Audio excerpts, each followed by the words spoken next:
Good afternoon, everyone. Welcome back to Dojo Live. This is Tulio Surgusa, broadcasting from Southern California, joined today by my co-hosts, Carlos Ponte in Cuernavaca, Mexico, and Kim Lantis in Hermosillo, Mexico, and our guest, Joel Nkounkou, who is broadcasting from New Hampshire. Welcome to the show.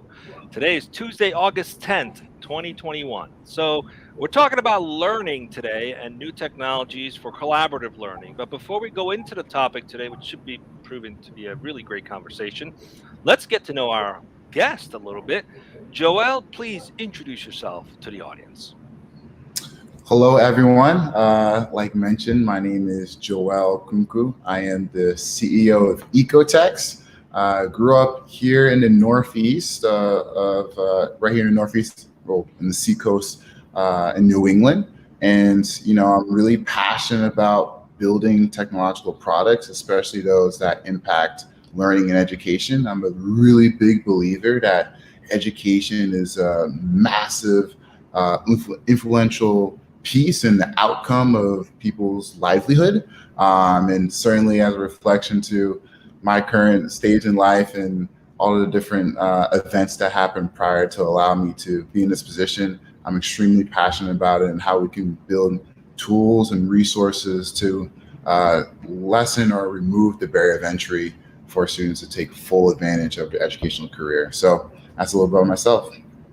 All right. Well, it's great to always hear from entrepreneurs who have found their calling. So let's see what that looks like in Ecotex. Tell us a little bit about what Ecotex is about. Yeah, so Ecotex is a platform that enables collaborative learning between students and educators right within the margins of digital resources. And so our goal is to leverage social annotations with an aim of strengthening the comprehension and the competency of academic subjects wherever the classroom might be. Interesting. All right. So you guys curious to learn more? I'm certainly curious. Let's go right into it. Kim, please, let's introduce the show today. Yes, thank you. Thank you for being here, Joel, Carlos, Tulio. Today's show, as Tulio mentioned already, is all about why collaborative learning is the future. And I think with COVID-19, the future is certainly now. So what you chose to talk about today, Joel, is student-based learning, enabling the modern learner to own their academic journey, regardless of how or where the classroom might be, right? Particularly, I think, timely with COVID. Most classrooms, or a lot of classrooms around the world, are actually out of our own homes. It doesn't look like that's going to be changing much in this upcoming academic school year. So COVID aside, why did you choose this topic today, Joel? Yeah, I think COVID was really an accelerator to what we're going to see is going to be the ultimate future. And we've seen how education has been really ferociously changing over the last several decades, where students nowadays are making conscious decisions. Okay, should I pursue a four-year degree, or perhaps I can go to a boot camp and obtain the skills that I need within 4 months? Right. And so there's been a lot of discussion and a lot of pressure towards micro-learning, social learning, and experiential learning. So how do I create a path as a student that's personalized for myself, that gets me to the skills that I want to achieve, and ultimately is effective and efficient and has context to my learning journey? And so that's why I believe really student-based learning is going to be the future, where we understand learning is not a linear process. There's a lot of different kind of influences that need to be taken into account. And today's world, where everyone is so connected, the cultural piece of learning matters, right? And there's no reason why a student in Japan can't join a classroom that's in America, and right. And so how do we really create these relationships and strengthen it in a way that every student has the ability to master their educational journey at a pace with the results that matter the most to them?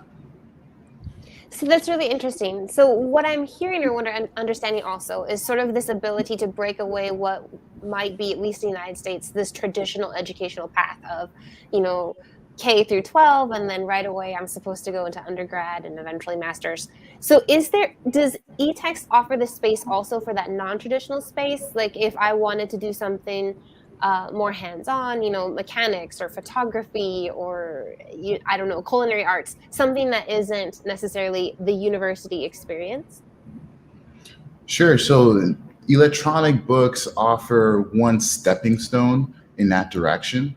Now, what we understand is that information is abundant and it's always changing in how we access it. It's no different than education. Education itself has been always changing and also how we obtain it. And so what we're traditionally accustomed to, at least here in the States, is more of a time-based approach, right? So I'm going to spend X amount of years in K through 12 and go to middle school. It rewards more on time and not necessarily on merit. And so if you fail a particular skill or don't pass a grade, you're asked to repeat it in its entirety. When maybe the reality is that you just maybe didn't have as much competency in a certain slice or certain faction of the particular skills that you needed to accomplish within that grade. And so with more competency-based education, we can be more agile.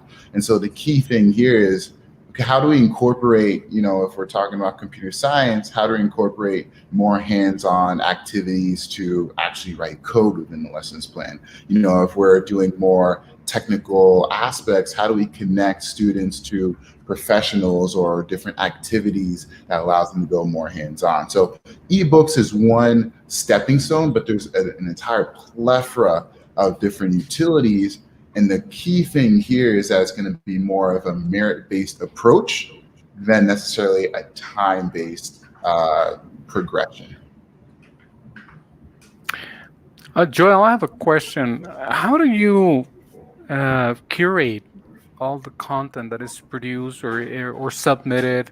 How does the curation process work? I'm interested in that part. Yeah, so Ecotext, we don't focus too much on curating the content, but rather connecting the content that has already been curated to curriculum and rubrics themselves. Okay. And so that's our beauty of competency-based education, is that it unlocks a whole avenue of pedagogy where now as the instructor, I have to take into account not only what I'm teaching, but also the context in which it's best delivered to the students or to the class cohort. Okay, thank you.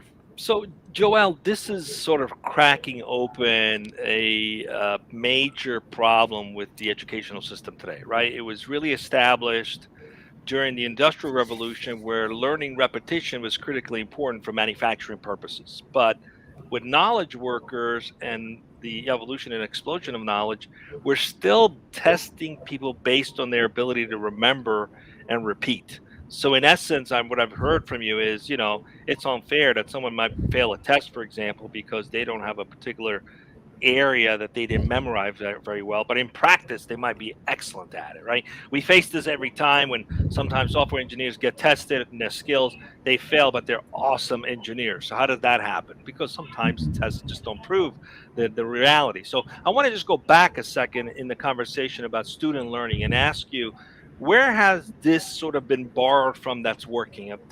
Because I'm always curious to find out what was the thing that you decided, hey, let's digitize this.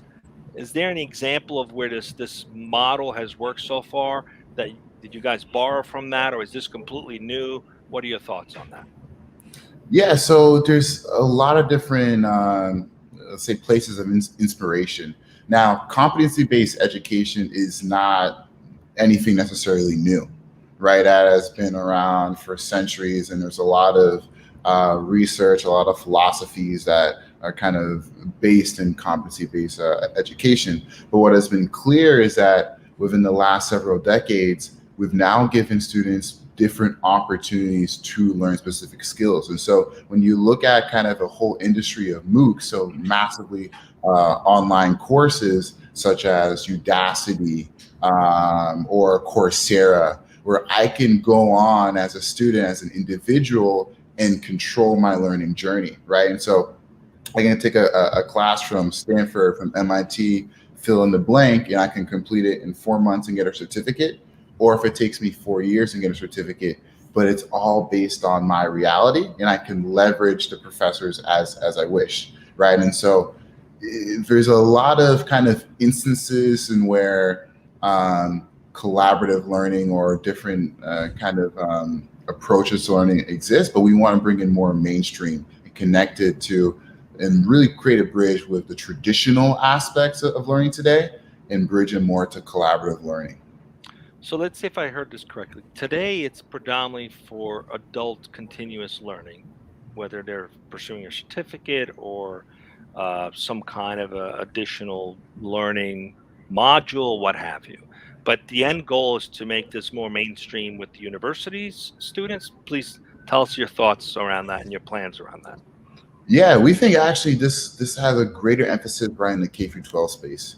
And we notice because if you look at the patterns within university today, 66% of students are taking remedial courses, which means when they're going to university, they're not actually as well prepared as we believe they are.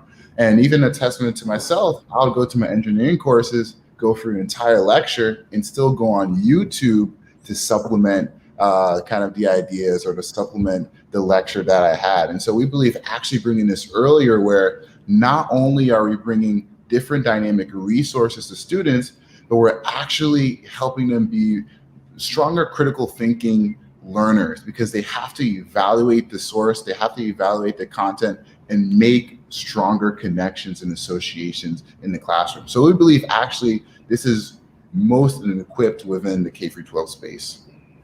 I think that makes perfect sense. I obviously throughout this past year, I've had to do a lot of schooling. I've been a teacher to my 9-year-old daughter. And one of these gaps, and I mean, she's only 9, and whew, for me, that's a bit of a relief. But when it came to the tasks for her, like I noticed that, geography or history or some of the science, which was, read this and summarize or tell this story in your own words. And she really, really struggled with this, right? If it's, and what was the year that blah, blah, blah, I can say that. But why did Cortez come to the Americas? Why? So what are these types of activities, or what can we do both on your platform or anything to help increase, this element of critical thinking, perhaps that reading comprehension? What else are these core skills, and what can we do to strengthen that? Yes, so on Ecotext, we really take the approach in emphasizing our social annotations to help kind of bridge those connections. And so what I mean by that is when you're on Ecotext, you're able to highlight or create a note which has context of the text of whatever resource that you're leveraging. And then you can customize who has visibility to the annotation that you're creating. So hey, maybe this is just within my class, maybe this is a private note for myself, or I want to put it publicly.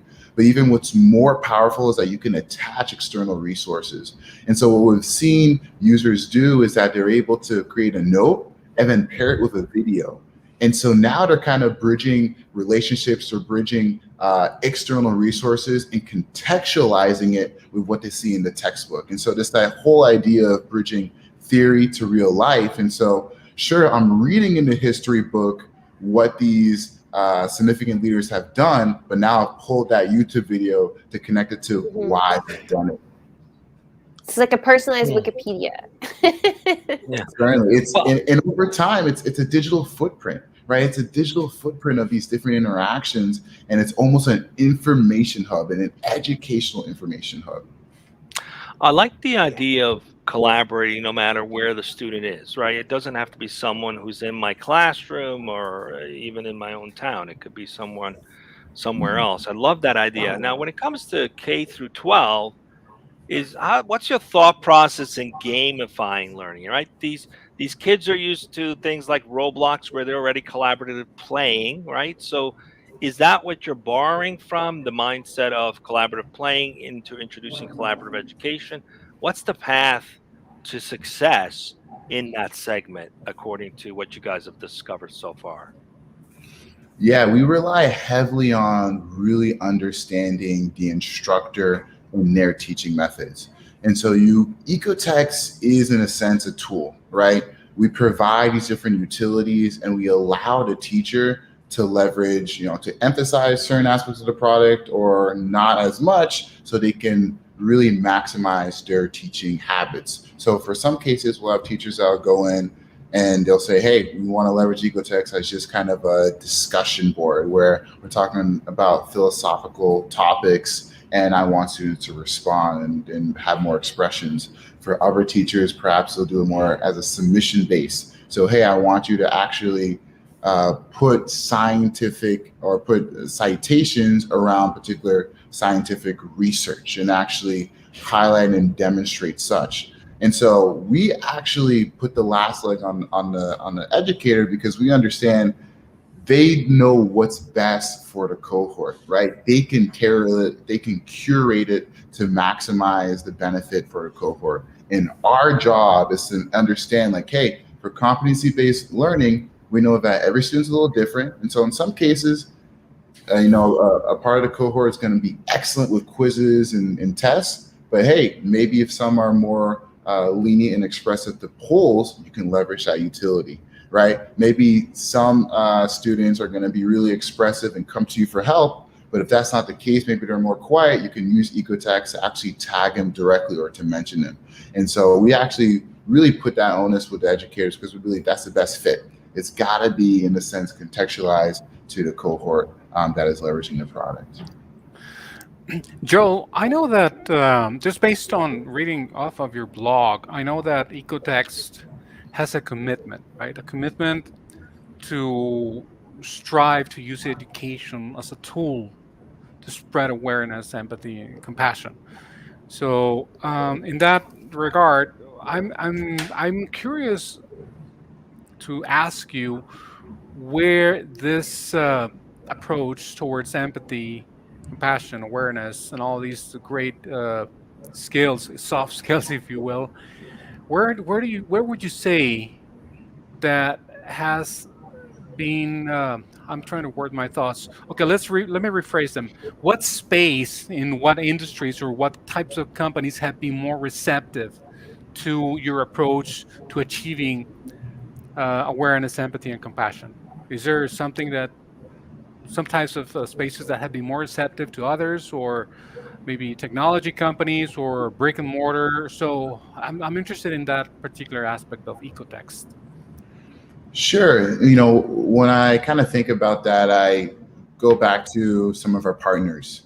So we've partnered with Merlot, OpenStax, and Skill Commons. So these are other repositories of content. So they host textbooks, and they're giving their library for free, right? They do a lot of different supports for universities to help them, scale their classroom so it's more open, educational friendly. And so we really love partners like them, because their focus and their drive is to making sure they're removing barriers to education, right? And that was really our number one focus at Ecotext when we first started, is that we first looked at books and we saw the price tag associated with collegiate books, and we were like, wow, like paying $400 or $500 for a textbook is crazy. And only 30% of students actually go ahead and do that. So what does that mean? If you don't have the resource you need to succeed in the classroom, you're going to be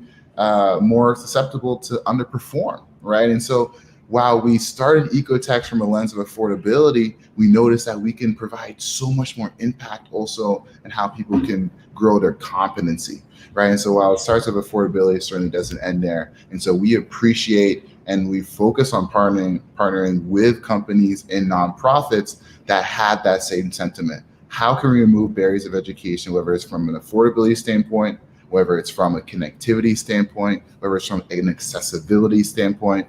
These are all different dimensions that impact education and that can impact the outcome of a particular student. That's beautiful. All right. Thank you, I Joel. love how you as a company are beginning to overcome a lot of these obstacles that are in the way: accessibility, affordability. Coming back to the crux of this, now that we can afford it, now that we have access to it, going back to critical thinking and this term that has been coined over the last few years of of fake news, right? I remember when we're kids, maybe I'm aging myself, certainly Tulio and Carlos went to the actual physical library. Yes. Well, we all remember like card catalogs True. and, Yes. you have to do the bibliography at the end of your paper and where did you get, your supporting evidence and et cetera, et cetera.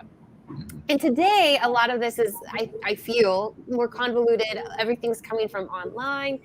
How are you approaching this problem of authenticating or even teaching people how to be critical thinkers to realize where their news is coming from? Is that something that you've seen increase and have to combat over recent times?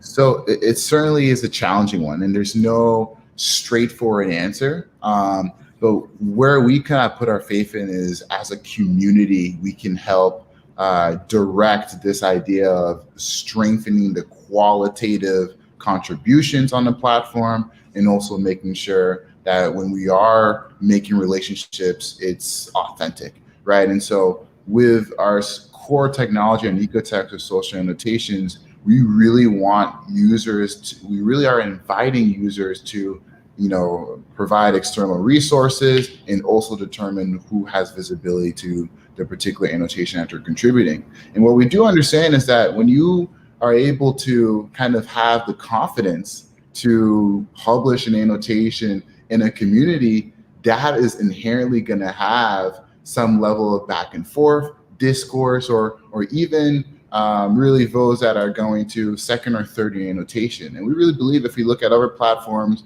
just like Stack Overflow, for an example, that's kind of a more kind of computer science example, but people are asking questions, and the community as a whole, 80% of the time, is delivering the right response. And so if we trust our community and understand, hey, we're all here with a purpose and a mission to really increase the quality of education, we believe in the long term, it's always going to win out. And I think that's really amazing, that healthy representation of the ability to push back, right? Whether respectfully, but like, I don't agree. I don't think that's correct because check out this information, or or the ability to say, I was wrong. Thank you for clarifying that to me. I think those are going back to Carlos' point with soft skills that are very necessary for us to learn and maintain in childhood and throughout life. Certainly. I certainly like not only the collaborative nature, but you're really democratizing learning with this. You're breaking the walls down. People can get access to information and to people without any barriers, which is ultimately, some of us learn through peer conversations. Some of us learn better through reading text, but it sounds as though you've created an environment where whatever pace, whatever scenario works for you, you have access to it because you have access to a number of people that can provide that. Like it. Go ahead, Carlos. I think you have a question. No, well, I was just mentioning the fact that about the cultural aspect of Ecotext. And Joel, as we approach the final segment of today's conversation, I wouldn't want to end my participation without asking you specifically about the company culture that you foster, that you nurture at Ecotext. And the reason being is because there might be viewers out there who could be watching and might eventually come work for you at some point, So what would you say to these people, to these folks who might be interested in being part of Ecotext, in terms of what's important for you as a company, or how would you define a great culture that might reel in just top talent? Certainly. Very similar to our platform and how we emphasize collaboration, we are no different internally as a company and as a team. We really emphasize this idea of collaboration and always speaking up and speaking out if you have an idea, right? No rock goes unturned, and this idea of making sure, hey, let's reward individuals and let's reward thoughts that are challenging and that are innovative, because that's really in the 21st century how you're going to lead markets, is that you have to be bold, you have to be innovative, and you have to be willing to take risks. And so we really incentivize that same attitude within our company. And from the executive suite all the way down to our interns, really encouraging them to have ideas, have critical feedback, and collaborate. Thank you, Joel. I appreciate it so much. Okay, back to you guys. Let's drift a little bit in your journey, Joel. What's it been like building this business for you, and essentially disrupting the way people collaborate to learn? What's the journey been like for you personally? It's it's I'm even kind of a loss of words to describe, but it's been quite a journey. As we talk to educators almost every week, right? Trying to understand, hey, what's your classroom dynamic? What's the problems you're solving? What's the blockers, or what have you been trying to understand? And what we've come to know is that education is so vast. Every classroom is just a little different.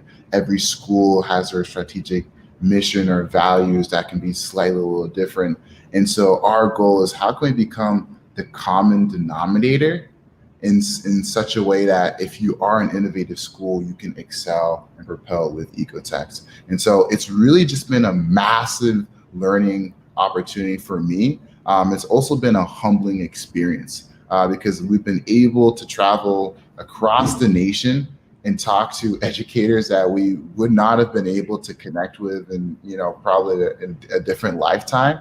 And so they've been really, really great about sharing their livelihood and sharing their motivations, which only inspires us.